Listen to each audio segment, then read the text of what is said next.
Assalamualaikum warahmatullahi wabarakatuh. Kembali berjumpa dengan saya di channel Abizar Maulana, masih di kisah nyata dalam cerita. Sebelum kita masuk ke ceritanya, terlebih dahulu seperti biasa jangan lupa subscribe dan tekan ikon loncengnya untuk mendapatkan notifikasi video terbaru di channel Abizar Maulana. Mari pasang headsetnya, kita masuk ke dalam ceritanya. Inilah kisah nyata dalam cerita.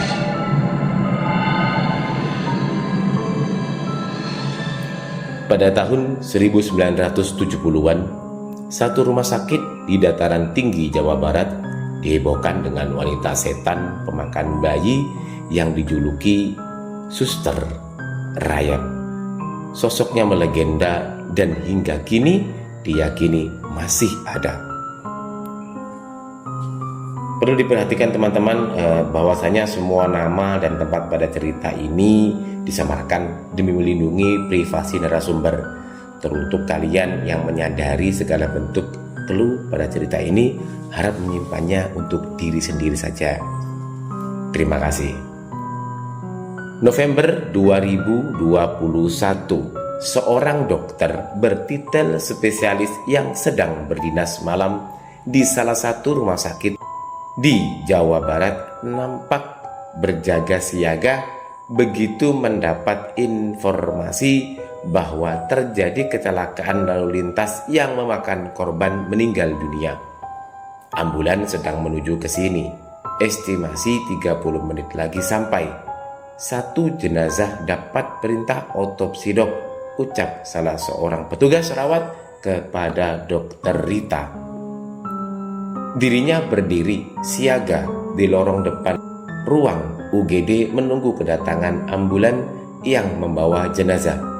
Malam itu pukul 1.00 dini hari, rumah sakit nampak sepi dan lampu-lampu lorong di beberapa spot sengaja dipadamkan membuat penerangan remang redup. Hawa dingin menisik mengusik sela-sela sendi yang juga membuat bulu roma ikut bergidik. Dari kejauhan nampak satu sosok perempuan memecah sepi, berjalan mendekat ke arah dokter. Wanita tersebut ditafsir berusia 30 tahunan, berambut seukuran bahu, mengenakan kemeja coklat muda bermotif kotak-kotak dan celana panjang berwarna senada. Dia menghampiri sang dokter dengan wajah pucat. "Dok, mayat yang mau diotopsi apakah sudah datang?" tanya wanita itu kepada dokter Rita. "Belum bu, sepertinya masih di perjalanan. Apa ibu dari pihak keluarganya?" tanya dokter Rita. Wanita itu menutup katup matanya. Dia memalingkan badan kemudian berjalan menjauh ke arah luar dengan langkah tergopoh-gopoh. Dokter Rita kembali memeluk hening dalam remang lorong ketika bahu wanita tersebut sudah tak lagi terlihat. Tak lama berselang, suara sirine ambulan bersuara nyaring bak perintah bagi dokter Rita untuk bersiap. Roda bangsal didorong oleh dua orang perawat memutar di atas lorong mendekat ke arahnya. Nampak jelas dari kejauhan lumuran darah yang membanjiri tubuh korban meninggal. Ketika jenazah itu melintas tepat di hadapannya, dokter Rita seketika terkesiap kaget. Kedua matanya terbelalak, namun bukan karena melihat lumuran darah, melainkan ketika melihat wajah sang korban ternyata serupa dengan sosok wanita yang belum lama tadi bercakap dengannya. Wanita itu menanyakan jenazahnya sendiri, ucap dokter Rita dalam hati ketika bercerita kepada kami. Dokter Rita merupakan narasumber pertama dari cerita ini. Peristiwa mistis dan hal-hal di luar nalar ibarat risiko nyata yang harus ditelan mentah-mentah oleh para petugas medis dan segenap karyawan yang bekerja di rumah sakit tersebut. Sudah menjadi rahasia umum bahwa rumah sakit tersebut dikenal angker.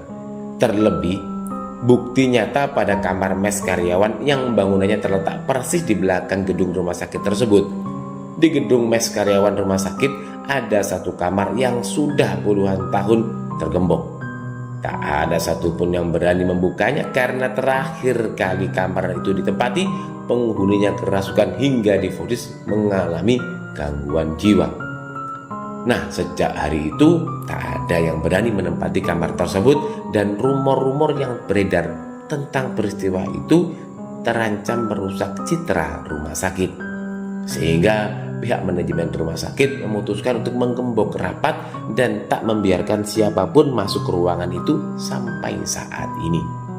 Konon kamar tersebut sebelumnya milik salah satu perawat yang menjelma menjadi setan pemakan bayi yang tercatat dalam sejarah kelam rumah sakit tersebut ketika pada puluhan tahun silam rumah sakit mengalami tragedi tingginya angka kematian bayi dan kehilangan ari-ari.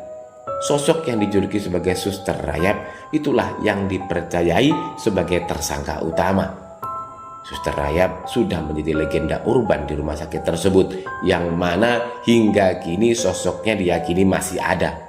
Bukan tanpa alasan, pasalnya rumah sakit ini memang dikenal angker dan ragam fenomena nyata yang dirasakan bukan hanya petugas medis, namun juga para pasien yang pernah singgah di rumah sakit tersebut. Setiap fenomena ganjil yang terjadi, sosok Suster Rayap selalu menjadi pelaku tertuduh utama. Menurut Dokter Rita, para pekerja rumah sakit di sana mengaku beberapa kali melihat kehadiran eksistensinya khususnya ketika dinas malam. Pernah suatu ketika, seorang keluarga menunggu pasien tengah tertidur seorang diri di kursi panjang yang berjejer di lorong depan ruang rawat inap. Lorong-lorong rumah sakit memang hampir selalu sepi setiap malam dan penerangannya pun sengaja diredupkan. Dia tertidur amat lelap sampai terbangun ketika saat telinganya menangkap suara roda bangsal yang bergerak cepat seperti sedang ada pasien gawat darurat.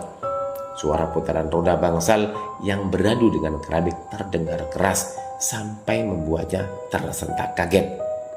Keluarga penunggu pasien tersebut memperhatikan ke arah sumber suara. Dia menanti roda bangsal yang ditangkap telinganya semakin mendekat ke arahnya. Suara itu terdengar kian dekat. Namun penampakan dari roda bangsal itu belum juga terlihat. Dia celingak-celinguk ke arah lain, barangkali dirinya salah menduga arah sumber suara. Namun sepanjang mata menyapu sekeliling, pria muda itu tidak menemui apapun selain mendapati dirinya satu-satunya orang yang berada di lorong tersebut. Sontak pria tersebut merasa merinding, senyap, hening, dan dingin seketika mendekat. Menyadari suara roda bangsal itu kian dekat, dia menoleh ke arah kanan menanti kedatangan roda bangsal misterius yang sedari tadi mengusik rasa takut dan penasarannya. Meski tak dipungkiri, bulu kuduk yang meremang membuat raut wajahnya mengerut cemas. Beberapa saat menanti ke arah kanan, namun seketika telinga kirinya menangkap radar suara yang berpindah. Sontak wajah dan kedua matanya memaling ke arah kiri. Benar saja, kedua matanya terbelalak dan napasnya menderu cepat terengah-engah. Tubuhnya mematung ketika melihat roda bangsal kosong didorong oleh 4 orang perawat berwajah hancur dan berlumuran darah. Ingin rasanya dia berlari 1000 langkah, namun memalingkan wajah saja dia tak bisa. Suaranya pun tercekat di tenggorokan hingga keempat perawat berwajah hancur yang tengah mendorong roda bangsal tersebut semakin dekat ke arahnya. Mulanya raut keempat perawat itu datar dengan bibir biru pucat. Namun seketika keempat wajah hancur para perawat itu tersenyum lebar ke arahnya. Detik kemudian pria muda tersebut tak sadarkan diri. Para petugas rumah sakit yang berjaga malam kala itu menemukan pria tersebut sedang kejang-kejang hebat dengan mata mendelik ke atas putih semua dan mulut berbusa di lorong rumah sakit. Tubuhnya menggelinjang kuat. Kejadian itu sekitar pukul 1:30 dini hari. Dengan sigap, para petugas medis membawa pria tersebut dengan roda bangsal menuju ruangan UGD. Namun pria tersebut tidak anti kejang-kejang hebat di atas bangsal. Usai diberikan obat, pria tersebut lebih tenang. Namun singkat cerita, tak selang beberapa lama saturasi oksigennya menurun. Dia nampak sesak napas, namun raut wajahnya menunjukkan kepanikan sambil berteriak, "Cicak! Cicak! Tolong, banyak cicak!" Tubuhnya memberontak, kedua tangannya menyapu-nyapu dan memukul-mukul tubuhnya sendiri seraya mengusir cicak-cicak di tubuhnya. Namun para perawat dan petugas medis di sana tak melihat apapun. Mereka kewalahan. Pria tersebut pun ditenangkan dengan 1 kali suntikan. Setelah hampir 2 minggu melalui perawatan intensif di ruang UGD dan sempat berpindah ke ruang ICU, puji syukur pria tersebut berhasil diselamatkan. Selama kondisinya berangsur baik, pria itu memberikan kesaksian menceritakan apa yang dilihat dan dialaminya sebelum terjadi kejang-kejang dan tak sadarkan diri. Dia menambahkan bahwa dia melihat dirinya dibawa di roda bangsal kosong yang dibawa para perawat gaib itu. Ya, pria tersebut terbilang beruntung. Kenapa? Karena dari kasus serupa yang pernah terjadi kejang-kejang mendadak di lorong memiliki ciri-ciri yang sama dan juga berteriak seolah disergap ribuan ekor cicak. Kebanyakan dari korban tersebut tak bisa diselamatkan alias meninggal dunia seketika. Kesaksian dari satu-satunya pria selamat itu memperkuat spekulasi bahwa makhluk legenda urban yang dijuluki sebagai suster rayap atau wanita setan pemakan bayi itu masih ada. Hal itu tak lain karena khas dari binatang cicak-cicak yang memang menjadi tanda kemunculannya.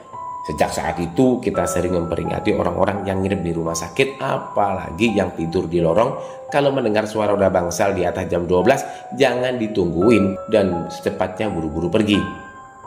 Jangan sampai ketemu sama roda bangsal itu, karena nanti pasti korbannya jadi yang menempati roda bangsal para perawat gaib itu, ujar Pak Sarto, satpam rumah sakit yang turut membagikan kesaksiannya sebagai narasumber. Itu udah jadi rahasia umum, Kang. Sudah banyak korbannya, tambah Pak Sarto.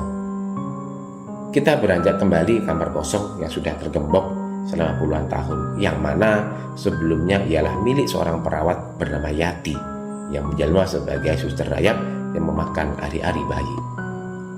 Para tenaga medis yang menghuni kamar mes di lantai atas, para petugas medis yang menghuni kamar mes di lantai yang sama dengan kamar tergembok itu mengaku sering mencium bau anjir darah amis kala melintasi ruangan yang berdekatan dengan tangga gedung tersebut. Tak hanya itu, kala malam mereka mengaku sering mendengar suara wanita bersenandung dan suara langkah menyeret di sepanjang lorong mes. Tiap kali mendengar hal-hal aneh itu, mereka tak ada satupun yang berani menoleh keluar. Konon, menurut cerita yang beredar, jika kita melihat atau bertemu makhluk suster rayap tersebut, maka kecil kemungkinan akan selamat seperti para korban-korban yang bertemu perawat gaib dan roda bangsal kosong yang konon akan mengantarkan mereka bertemu suster rayap tersebut. Menyingkap sejarah kelam yang pernah terjadi pada tahun 1970-an, rumah sakit mengalami tragedi meningkatnya angka kematian bayi yang dimulai dengan kehilangan ari-ari. Pada masa tersebut, hidup seorang perawat bernama Yati yang menjelma menjadi suster rayap atau wanita setan pemakan bayi akibat perjanjian dengan iblis yang dilakukan oleh leluhurnya terdahulu. Keberadaan Yati sebagai suster rayap pernah tertangkap mata dengan memakan ari-ari bayi mentah-mentah di kala malam. Dia juga menyerang salah satu petugas medis hingga meninggal dunia.